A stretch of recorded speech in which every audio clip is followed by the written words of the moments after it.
Hello সবাইকে, আবার আমি একটা ছোট্ট ভিডিও নিয়ে চলে এসেছি। তো সবাই দেখতে থাকো, আশা করি তোমাদের সবারই খুব ভালো লাগবে। এটা মিলন মন্দির যেদিন যাচ্ছিলাম আমরা সেই দিনের ভিডিও। তো সময়ের জন্য আমি ভিডিওটা আগে দিতে পারিনি, তো যাই হোক এখন দিচ্ছি, সবাই দেখো। আর দেখে কেমন লাগলো অবশ্যই জানাবে। তো আমরা বেরিয়ে গেছি, রাস্তার মধ্যে যাচ্ছি এখন। গরমটা তখন থেকেই বেশ কিছু পড়ে গেছিলো আর কি। আর এখানে এখন যে গরম, উড়িষ্যায় খুব গরম, সবাই জানো। আর রাস্তাতে অনেকটা সময় বসে বসে বাচ্চা নিয়ে যেতে না খুব হেডেক। এই করব, সেই খাবো, গাড়ি দাঁড় করাও, নামবো, এরকম একটা ব্যাপার থাকে। আর চারপাশে গাছ ছিল, শাল গাছ ছিল, তো গাছের পাতা ফাতা সব পড়ে গেছিলো রোডের সাইডে। তবু বেশ কিছু গাছে ছিল, তাই জন্য অতটা সবুজ আসেনি ভিউটা। আর বেশিরভাগ জায়গাটাই একটু ফাঁকা ফাঁকা ছিল, গাড়ির মধ্যে গেলেও বুঝতে পারছিলাম তো ফাঁকা ছিল। আর এখানটাতে একটু ভিডিওটা কেঁপে গেছে, কারণ না জাম করছিল গাড়িটাতে, সেই জন্যেই কেঁপে গেছে আর কি।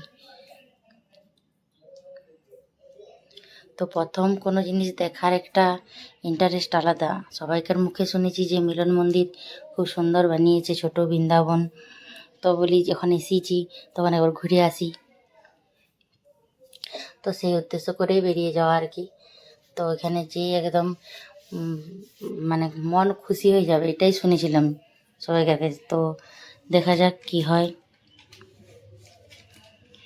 আর কিছু কথা বলতে চাই, ভয়েস দেওয়ার সময় হয়তো কিছু কিছু জায়গাতে একটু একটু মিস্টেক হয়ে যায়, তো কেউ কিছু মনে করো না। প্রথম প্রথম ভয়েস ওভার দিলে ওই রকমই হয়। এখন তো ওর প্রফেশনাল হয়ে যায়নি, একদম ইয়ের মতন করে দিতে পারবো। আর এই যে চারপাশে সবজি লাগানো ছিল, আর এখানে রোডটা হচ্ছিল তখন, মাটি কাটি সব ইয়ে করে রেখেছে। তারপরে ফাইনালি আমরা পৌঁছে গেছি। তো যেয়ে পরে কিছুক্ষণ ঘোরাঘুরির পরেই এই যে বাবু বলছে আমি আইসক্রিম খাবো। বলছি দিতেই হবে, না দিলে আমি ওই যে কি করছে দেখতেই পেলে, যেটা পছন্দ সেটাই দিতে হবে। তো এই যে দেওয়া হয়ে গেছে, এবার খাবে। গরম পড়ে গেছে দেখছো, বাবু একদম হাল বেহাল হয়ে গেছে।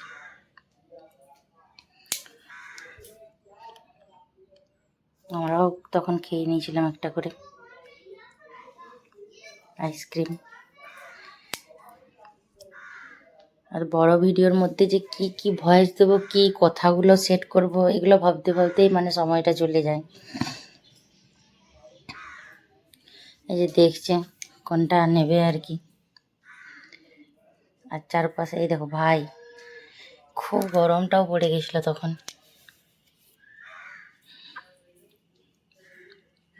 সবাই খেয়েছিলাম আমরা আইসক্রিম। বাবু বলছে আমারটা ফিনিশ হয়ে গেছে, তোমারটা দাও এরপরে।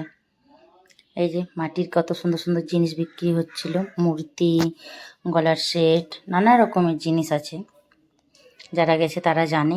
এই যে সেটগুলো খুব সুন্দর। তো আমি এখান থেকে একটা কৃষ্ণের মূর্তি নিয়েছিলাম, মার্বেলের সেটা ছিল, মাটির নিইনি। মাটির নিলে তো যেতে ভেঙে টেঙে যেতে পারে, সেই জন্যই নিইনি। তো যাই হোক, আর এই যে এই মূর্তিটা ঘোরে, কিন্তু যখন আমরা গেছিলাম তখন এটা বন্ধ ছিল, ঘোরানো ইলেকট্রিকের সিস্টেম আছে হয়তো সেই জন্যে, তো তখন বন্ধ ছিল। তো কিন্তু তবুও এই মূর্তিগুলো দেখতে খুব সুন্দর। আর ওই যে মন্দিরটা তোমরা দেখতেই পাচ্ছ, আর আগেও আমি ভিডিওতে শেয়ার করেছিলাম যে মন্দিরটা কীরকম।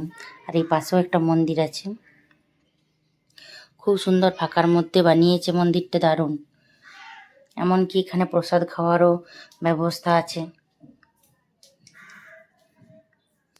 তো যাই হোক, আর এই যে এই ফাঁকা জায়গাটা, এদিকে গাছ টাছ অনেক কিছু আছে আর কি, যতটা ওদের আর কি বাউন্ডারি, তার বাইরে। এই দেখো মূর্তিগুলো কি সুন্দরভাবে বানিয়েছে।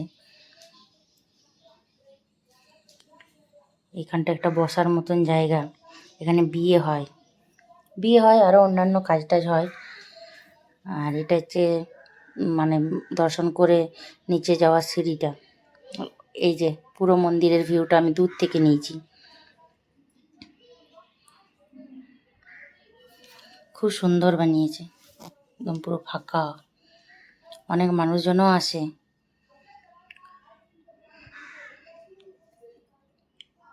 তো প্রথমবার যেয়ে মানে ভালো লেগেছে। আর দর্শনের জায়গা মানেই ভালো লাগার জায়গা, এটা বলার নতুন করে কিছু নেই। এই যে যেটা দেখালাম, বিয়ে হয় এখানে, অন্নপ্রাশন হয়, যাই কিছু হয়, ভালো কাজ। আর প্রায় মানে অনেকটা টাইম ধরেই আমরা ঘুরেছিলাম।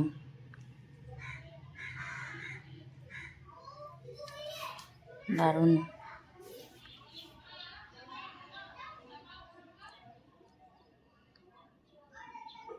আর এই যে এখানটাতে একটা শিবের বড় মূর্তি আছে, ফটোতে আমি দিয়েছিলাম, হয়তো তোমরা দেখেওছো। দারুণ, অনেক বড়। ওই যে দেখো হাতের আঙুলটা আমি আবার ছুঁয়ে দেখছি। খুব সুন্দর মূর্তিটা, সামনের থেকে বেশি ভালো দেখতে লাগছিল। Thank you.